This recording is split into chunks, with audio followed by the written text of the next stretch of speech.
Hey guys, I'm back with another video, and I'm making this one because majority of the people on my Discord chose this topic and I also really like it.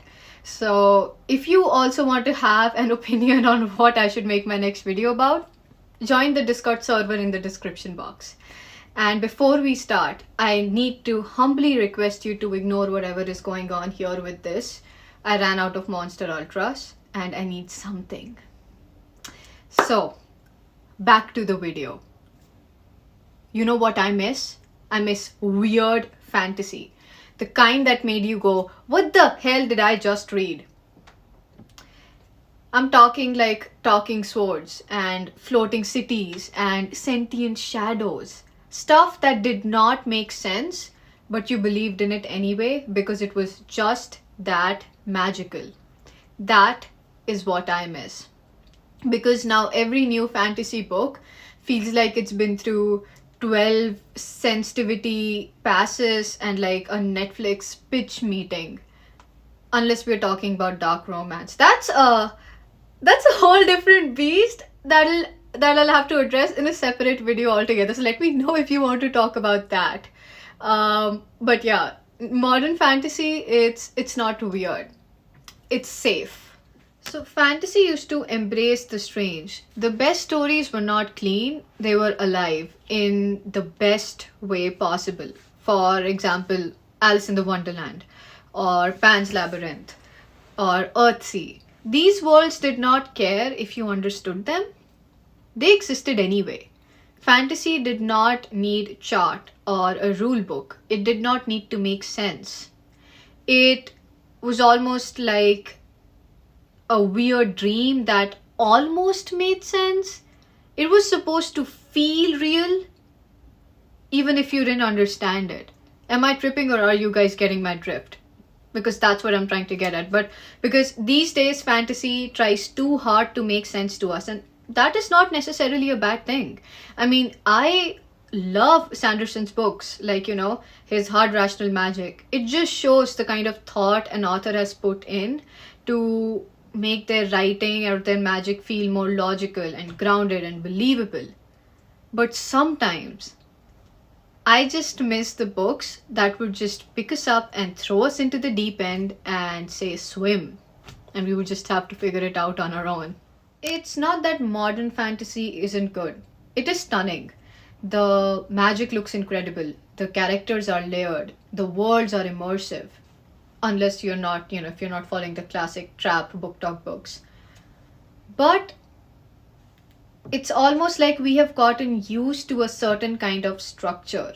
It's like we expect every single fantasy book to follow a certain rhythm. Everything is more understandable now and more accessible, which is amazing for new readers.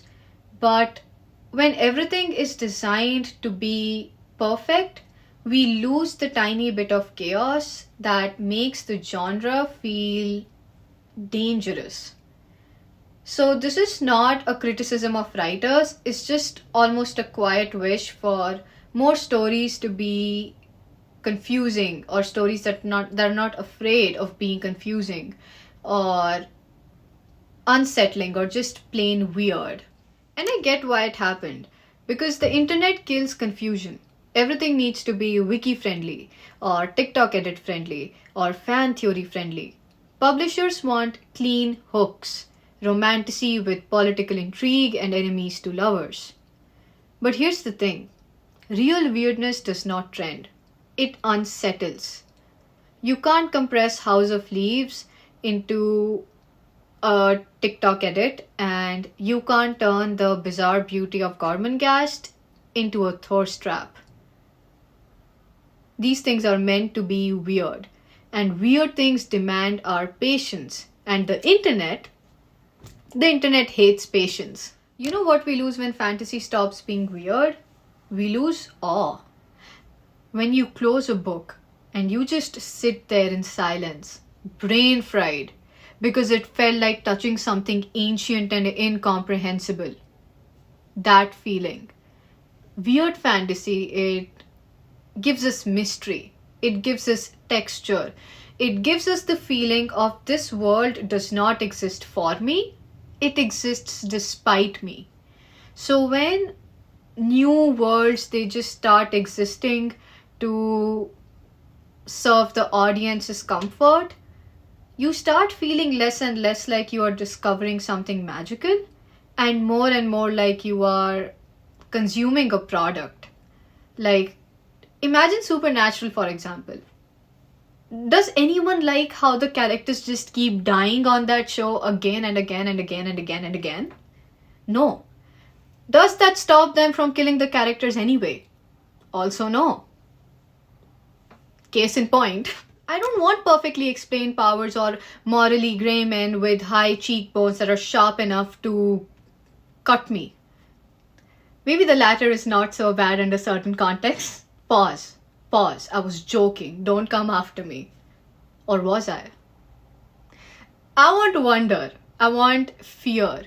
I want to not understand the first 10 pages of the book, but keep reading it anyway because something deep in my chest tells me that this matters. So maybe fantasy is not afraid of being weird. Maybe it's afraid of being misunderstood.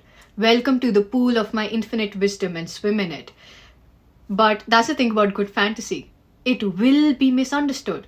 That is what makes it stick with you. So, yeah, bring back the weird, bring back the inexplicable, and bring back the unsettling, because fantasy without weird is just, I'm trying to come up with something here. It's just realism with like really expensive eyeliner. That was a good one. I'm proud of that. I'm actually proud of that. So if you guys like this video, if you want to have discussions about stuff like this, Discord server, it's really fun in there. So consider joining that. I will put the link in the description, and I'll see you guys in the next video.